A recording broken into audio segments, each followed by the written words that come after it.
Alright, it's time for the rankings of the Jefferson Starship and Starship catalog. I've already told you this only includes the LPs released from 1974 to 1989. I've already discussed pretty much everything I want to about each LP, so I'm not going to go into too much detail about the music itself, but I will get right to it. As you see, there are 11 total, and we're going to start from least favorite to most favorite. Okay, so this is not my opinion of what I think is the best musically. This is my personal favorite list. Okay, so we'll start with my least favorite one. This is number 11, and it's Nuclear Furniture. This one suffered. It was not a very good entry to the catalog.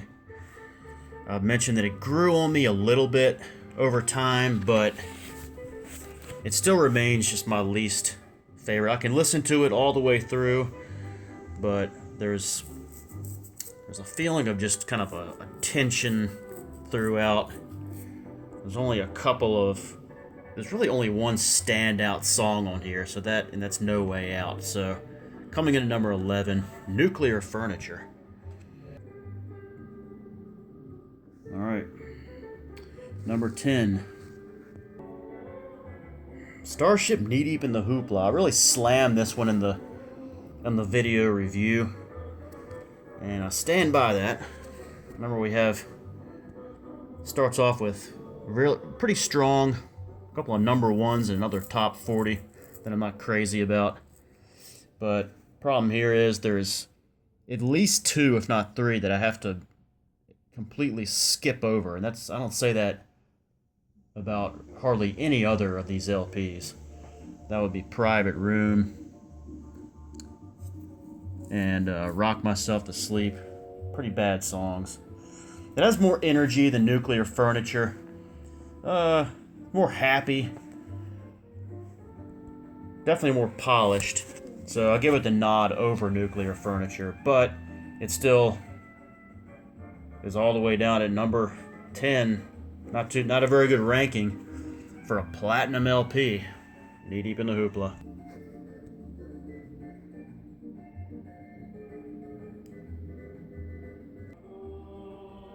Alright, so Winds of Change, released after Modern Times in 1981. This just feels like such a step back.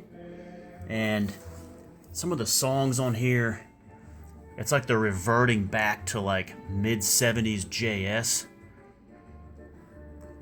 With like, a couple of the ballads, kind of some of the Marty Balin type ballads, and then some of these sci-fi stuff, the Jaws of the Dragon songs. So it has this kind of outdated feel, and it's just like they were kind of behind the times. I can definitely listen to it, but it definitely has some weak spots on it. Definitely some holes in this album. So this one clocks in at number 9. Not a very difficult decision.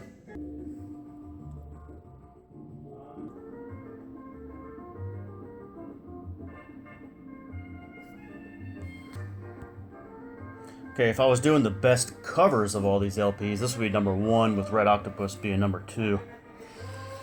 So this one, talk about why it's as low as number 8. So this takes a long time to get off to a point where it's listenable. First few songs are just, I don't know what's going on. They're not very good. And then once you get to St. Charles, which is possibly the greatest JS song of all time, through Switchblade, it's very good. I really like this thing here with Don't Let It Rain. It's very good. With Your Love is good. It was a hit, but it's even a little too schmaltzy even for by balance standards. And these last two, Big City, the random John Barbato vocal, and then the Jesse Barish song Love Lovely Love is weak. So this album is kind of like a Bill Parcells Giants team, where you had it's very strong up the middle in the trenches, when you get to the perimeter, it's not, one of the league's weakest. Okay, so Spitfire, definitely one that I like, but it certainly has its weak spots. This was a pretty easy bottom 4 for me. Nuclear Furniture, Knee Deep in the Hoopla, Winds of Change, Spitfire. It's good at 7.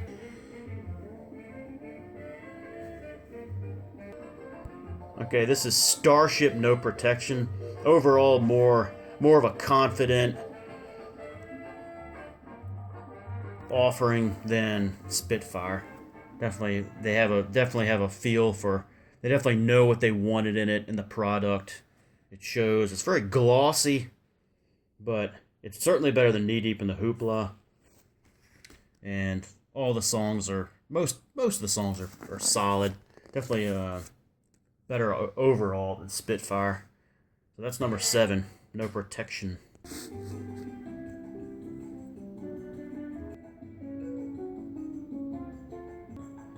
So this was one of the last ones that I picked up and I was able to get a hold of, and I've liked it more and more over time. Who knows? It may even rise up in the rankings through the years. But Jefferson Starship, Earth even has kind of some disco type stuff on there, but pretty much everything except for like Skateboard and Crazy Feeling. It's just really good. I like the way it begins with Love Too Good. It's got a great atmosphere in that song. Count on Me might be the 3rd best ballad in the JS catalog. I love Show Yourself, and then All Night Long is an awesome closer. So this one clocks in at 6. This is a sneaky fantasy pick, Earth is. This is one of Bolt's favorites, and I can definitely see why. Number 6 is Earth. Alright, we're into the top 5. Alright, number 5 is Dragonfly. The very first one, 1974. I like it a little better than Earth. It keeps a really good atmosphere throughout. I like the band. It's got just a great like organic quality, probably the best organic quality of all 11 of these albums. It's really an achievement for Paul Kantner. This whole project could have gone south, this whole Jefferson Starship thing, because it was weak at the end of JA, and it wasn't that great with his other little projects that I showed you in the first video. But these guys really came together for a first offering, and this was a very nice debut album. It lacks hooks, but I like how you can hear some hit type stuff. Kind of, there's an undercurrent of it, like in Ride the Tiger and Caroline and All Fly Away, and I kind of like that quality about it. And of course, Hyperdrive. So Dragonfly in the top 5. Alright, what's 4? At Point Zero, the first JS album with Mickey Thomas, 1979. And this one I've always liked, especially some of that middle stuff like Things to Come and Awakening, some of those real kind of long stadium type songs. Girl with the Hungry Eyes is a nice Paul Kantner song. Jane. I do not like rock music. I talked about that. It's an annoying song. That's the one spot on here that I really don't like at all. But other than that, I mean, this is really could have easily been top 3 for me, but maybe it's because they were kind of struggling to find their sound after losing Slick and Ballin, and maybe it comes off a little bit too forced, but I've always liked it. It's a good one all the way through. Number 4, Freedom at Point Zero. Top 3. First found this on cassette at a thrift store a long time ago. Not this one, but the cassette. You can imagine my my excitement, like, oh my gosh, like I knew about Find Your Way Back and Stranger, but it was like we got something new. And then when I heard Save Your Love, I was like, oh my gosh, what a song.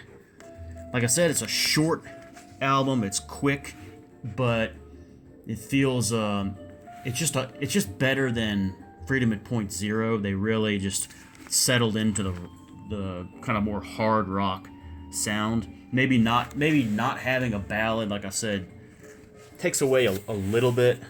Need a little more balance, but still it just retains that pace throughout. Well paced LP. I really like this lineup with the addition of Slicky on a few songs. Modern Times I've liked more and more over time. This is a very nice album. Very good all the way through. Number 3, Modern Times. Okay, so if you're keeping score, you probably know what the final 2 are, so I'm just going to go ahead and get to it. Number 2. So I put this one over Modern Times because I just favor that more atmospheric sound over the hard rock sound.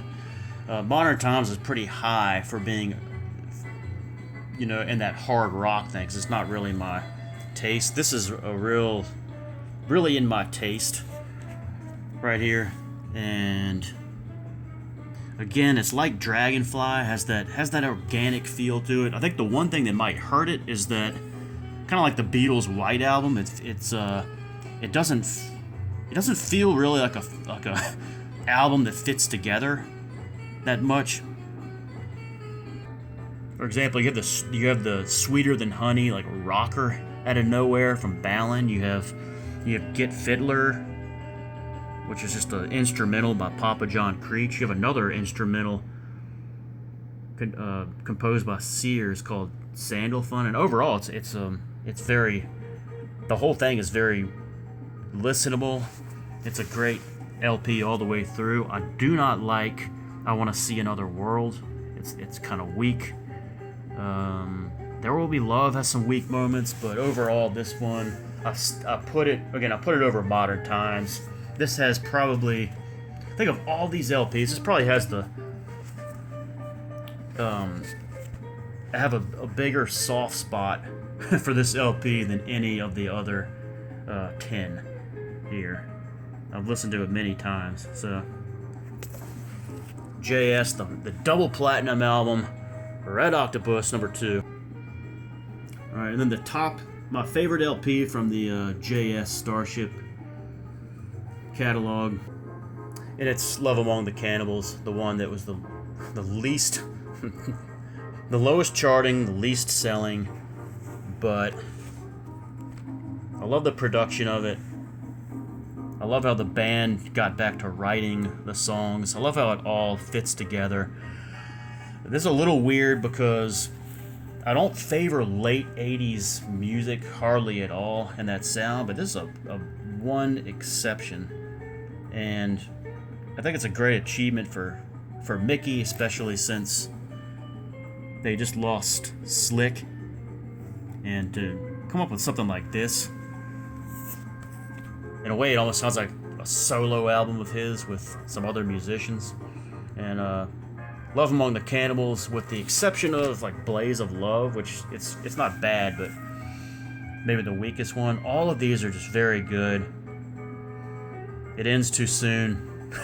So Love Among the Cannibals is the number 1 LP. Alright, just a review. Number 11, Nuclear Furniture. Number 10, Knee Deep in the Hoopla. Number 9, Winds of Change, 1982. Number 8, Spitfire, 1976. Number 7, Starship No Protection, 1987. Number 6, Jefferson Starship Earth, 1978. Number 5, Jefferson Starship Dragonfly, 1974. Number 4, Jefferson Starship Freedom at Point Zero, 1979. Alright, and again the top three: Jefferson Starship Modern Times, 1981. Jefferson Starship Red Octopus number 2. And Starship Love Among the Cannibals, 1989, number 1. The complete catalog, right there. Alright, so we've reached the end. I'd like to thank everyone who has tuned in. I don't expect hardly anyone to care about all this, but I thank anyone who has watched any of these, and I hope you've been informed, entertained, perhaps even will seek some of the music and seek the enlightenment that these bands have to offer. A few thanks. First of all, I'd like to thank Sea of Tranquility. This is a YouTube channel that a few months ago, a guy named Pete Pardo on there with a guest named Lynn Versace did their own top 10 Jefferson Starship songs. So I might put the link there at the bottom. Also, a guy named Ronald Therio, who a few years ago, maybe even longer than that, did a hour-plus video talking about Jefferson Starship 1979 to 1984, chronicling what he called the Mickey Thomas years, as he went through all 4 of those albums while drinking some wine. So I'd like to thank him. Also from the Wire Club AOL Trivia and Pro Football Room, Int Taylor. I forget his name on YouTube, but he recently put out My CDs video and several videos on those.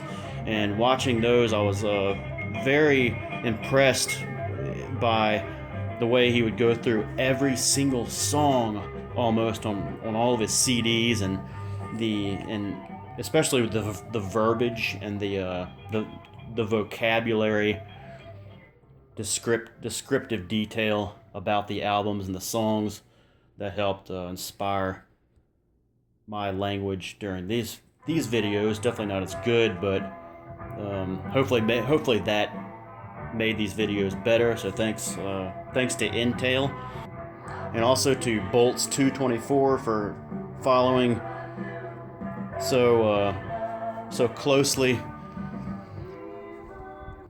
and so loyally with these videos. Bolts 224 is probably the only person I've ever met who shares my love and obsession for these bands.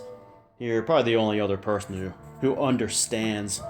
So if I ever am forced into a intervention where people are trying to get me to get off of this obsession, I will definitely call on my witness. My first witness I will call will be Bolts 224 to stick up for me and say, look, this is a healthy thing, guys. So a big thanks to him.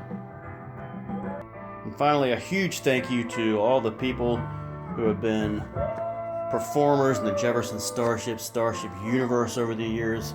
Paul Kantner, Grace Slick, Marty Ballin, David Freiberg, Craig Chiquiso, Pete Sears, John Barbata, Ansley Dunbar, Mickey Thomas, Donnie Baldwin, Brett Bloomfield, and Mark Morgan.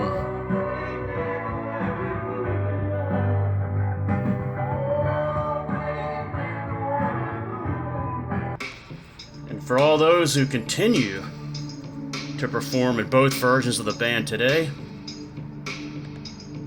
thank you as well. We leave you with 2012 song Karma, Everything You Do. Starship never sounded so good.